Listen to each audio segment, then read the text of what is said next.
আমাদের একটা শর্ত ছিল, আমার বাবা ইঞ্জিনিয়ার, বাবা চাইতো ইঞ্জিনিয়ার হও, মা ছোটবেলা মফস্বলে থেকেছেন, আইএএস ডিএমদের সে দেখেছে, খুব শখ ছিল। মা খুব বলতেন তুই আইএএস হ, বলতে দিতে নেই আপনার দর্শকদের। একবার স্কুলে আঁকায় আমি ফেলও করেছিলাম। বলে রাখার দরকার, আইএএসে ঢুকলে প্রথমেই ওই ট্রেনিং পিরিয়ডে সারা ভারত ঘোরায় ওরা। আচ্ছা, তুমি ইস্ট থেকে আসো তাহলে ওয়েস্টার্ন দেখাবে। আমি যেহেতু বাংলার লোক, আমি রাজস্থান, কাশ্মীর, বিভিন্ন জায়গায় গেছি, এরকম কয়েকটা সার্কিটে ভারত ভ্রমণ বলা।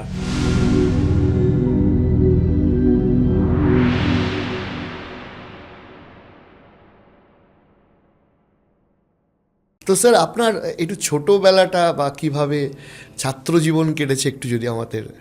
আমি 8টা স্কুলে পড়েছি।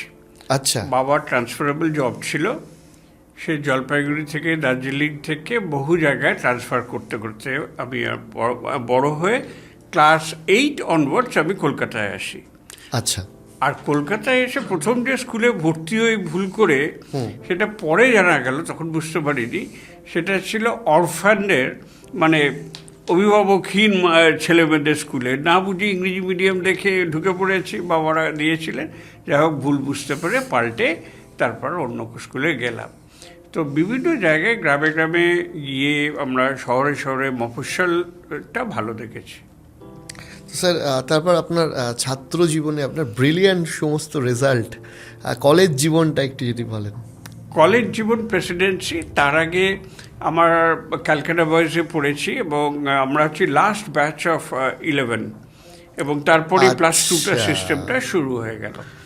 তো সেখান থেকে তখন কি একটাই পরীক্ষা হতো বোর্ডের? তখন একটাই পরীক্ষা হতো, 11টাই। আচ্ছা, আমাদের স্কুলে ইংলিশ আইএসসি ছিল, সেটা থেকে দিয়ে আমাদের একটু আগে হতো, হায়ার সেকেন্ডারিটা পরে বেরোতো।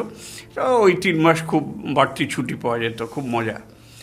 তো যে বছর আমি পাস করলাম, তারপর সব এন্ট্রান্স পরীক্ষা টরীক্ষা দিতে হয়। আমি আইআইটি খড়গপুরে ভর্তি হয়েছিলাম, যাদবপুরে। তখন মানে ডাক্তার ইঞ্জিনিয়ার ছাড়া ডাক্তার পরীক্ষাই বসিনি। তারপর শেষ পর্যন্ত আমি প্রেসিডেন্সিতে ফিজিক্স নিয়ে পড়তাম, খুব ভালোবাসতাম ফিজিক্স। এবং আমাদের একটা শর্ত ছিল, আমার বাবা ইঞ্জিনিয়ার, বাবা চাইতো ইঞ্জিনিয়ার হও, মা ছোটবেলা মফস্বলে থেকেছেন, আইএএস ডিএমদের সে দেখেছে, খুব শখ ছিল যে আমিও ফ্রন্ট বেঞ্চে বসবো অনুষ্ঠানে। তো মা খুব বলতেন তুই আইএএস হ। তো আইএএস হতে গেলে আবার ওই প্রেসিডেন্সিতে পড়া উচিত, আমারও তাই ঝোঁক। বাবা বলছেন ইঞ্জিনিয়ার হন, আইআইটি খড়গপুরে গিয়ে ভর্তি করিয়ে দিয়ে এলেন। মানে আপনি দুটোতেই পেয়েছিলেন? দুটোতেই পেয়েছেন। আর তখনও কি প্রেসিডেন্সির অ্যাডমিশন টেস্ট হতো? হ্যাঁ হ্যাঁ, এখন পরীক্ষা দিয়ে বসতে হয়েছে। আচ্ছা, তারপর হলো কি, আমি এনএসটিএস স্কলারশিপ পেলাম, ন্যাশনাল সায়েন্স ট্যালেন্ট স্কলারশিপ। আচ্ছা, এবং ওটা পেয়ে খুব উল্লসিত। ওটার একটা শর্ত ছিল, পিওর সায়েন্স পড়তে হবে, মানে ইঞ্জিনিয়ারিং পড়লে স্কলারশিপ পাবো না। তখন ম্যাটার্স ওয়াজ রিজলভড, কারণ হচ্ছে টাকা এবং স্কলারশিপ খুব ভালো। সেই টাকা আমি পরে একটা স্কুটার কিনেছিলাম। তারপর আপনার ছাত্র জীবন প্রেসিডেন্সিতে কাটা। তারপর প্রেসিডেন্সি থেকে ফিজিক্স অনার্স, তারপর এমএসসি রাজাবাজার সায়েন্স কলেজ, তারপর ফিজিক্সে, পিওর ফিজিক্স। আবার অনেকে অ্যাপ্লাইড ফিজিক্সে চলে যায়। এবং তারপর সাহা ইনস্টিটিউট অফ নিউক্লিয়ার ফিজিক্সে, এখানে আমার পোস্ট এমএসসি আমার ওখানে হয়। এই সময় প্রেসিডেন্সি থেকে পাস করার পর এবং এমএসসি করার পর আমার অধিকাংশ বন্ধুরা প্রেসিডেন্সি, তারা সব কিন্তু বিদেশে চলে গেল। আচ্ছা, এবং এখনও আমাদের এই আগামী ফেব্রুয়ারি মাসেও আমাদের একটা রিউনিয়ন আছে, এখন সব বড় হয়ে গেছে। খুব সুন্দর আমাদের গ্রুপটা ছিল প্রেসিডেন্সিতে। এবং তারা যখন সব বাইরে চলে গেল, কিন্তু মা কিছুতেই আমাকে যেতে দিল না। মা বললো তুই এখানে থাক, বাইরে গেলে আর ফিরবি না। সব মায়েদের যেরকম হয়। So I continue. তারপর পরীক্ষা দিলাম, বাবা রিটায়ার করলো, সুতরাং I had to join a service. Had to বলাটা ঠিক না, কিন্তু আমার মনে হলো বড় ছেলে হিসাবে সংসারে একটা চাকরি হলে ভালো হতো। একটা ব্যাংকে ঢুকে পড়লাম। আপনারা ক ভাই ছিলেন? আমরা 3 ভাই বোন। আমার দিদি আমার চেয়ে বড়, ডাক্তার। আমার ভাই আমার চেয়ে ছোট, সে স্টেট ব্যাংকে এখন কাজ করেন। আপনি প্রথমে ব্যাংকে ঢুকলেন? আপনিও? আমিও প্রথমে ব্যাংকে ঢুকলাম, এবং 2টো ব্যাংকে। পাঞ্জাব ন্যাশনাল ব্যাংক 1 বছর ম্যানেজমেন্ট ট্রেনিং ছিলাম, আর 1 বছর state bank of India. State bank of India কাজ, এবং এই 2 জায়গাতেই বলা ভালো যে এটা দিয়েই কিন্তু পরীক্ষা আইএস এর পরীক্ষার প্রিপারেশন চলছে। আচ্ছা, এই তখন বড় কি একটা ওটাকে chunk ছিল। ইউপিএসসি বলা হতো হ্যাঁ আপনাদের হ্যাঁ, সময়? ইউপিএসসি, একদম UPSC, একদম আচ্ছা।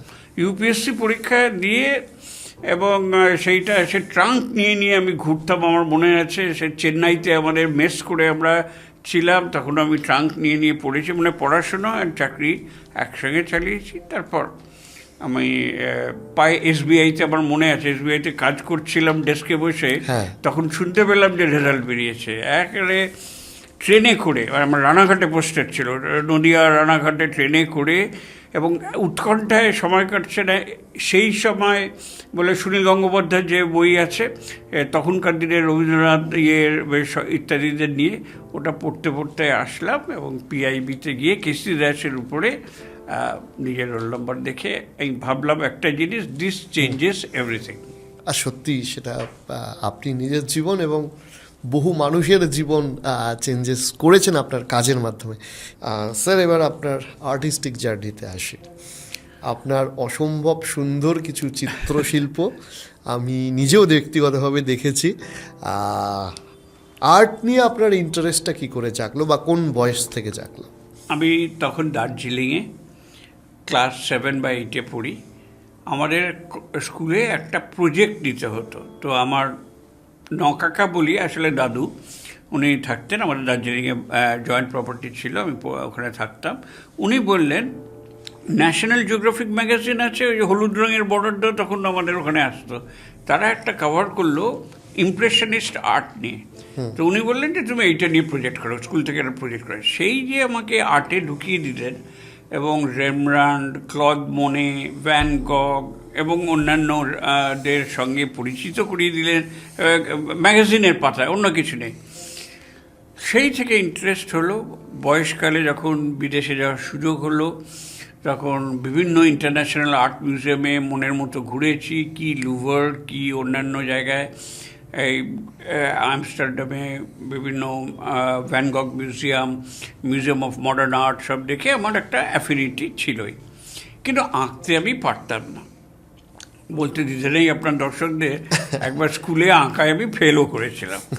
তো আঁকতে পারি না। কিন্তু এই যে এআই যে আঁকতে পারে না, তাকে আঁকতে শেখাচ্ছে, কারণ আই আন্ডারস্ট্যান্ড না কোনটা ভালো আর্ট কোনটা খারাপ আর্ট, আমি কিন্তু বলে দেবো। যে গাইতে পারে না, আপনি তো খুব বিখ্যাত গায়ক, কালকে কিন্তু আমি গেয়ে দেবো এআইকে নিয়ে। আর যে লিখতে পারে না, তার জন্য সুন্দর কবিতা, গল্প লিখে দেওয়ার যে সাহায্য হচ্ছে, আমি বলবো যে এইটা আমাকে খুব প্রেরণা দিল। আঁকা নিয়ে, আঁকার জগতে একটা আমার পরিচিত ছিল, কিন্তু কখনো আঁকার কথা ভাবিনি। কিন্তু এখন যে এবিলিটিটা এলো, যাকে বলে লার্জ ল্যাঙ্গুয়েজ মডেল, চ্যাটজিপিটির পরে, সেটা দিয়ে আমি দেখলাম যে করা যাচ্ছে। এবার কি হচ্ছে যে যারা অপেক্ষাকৃত কম বয়স, আপনার মতো, আমি বলি 25 বছরের নিচে যারা আছে, তারা সব এআই আর্ট কম্পিউটারে, মোবাইলে বাঁ হাত দিয়ে করে দিচ্ছে, 17 সেকেন্ডের মধ্যে একটা আর্ট করছে, এর মধ্যে কোনো বাহবা নেই।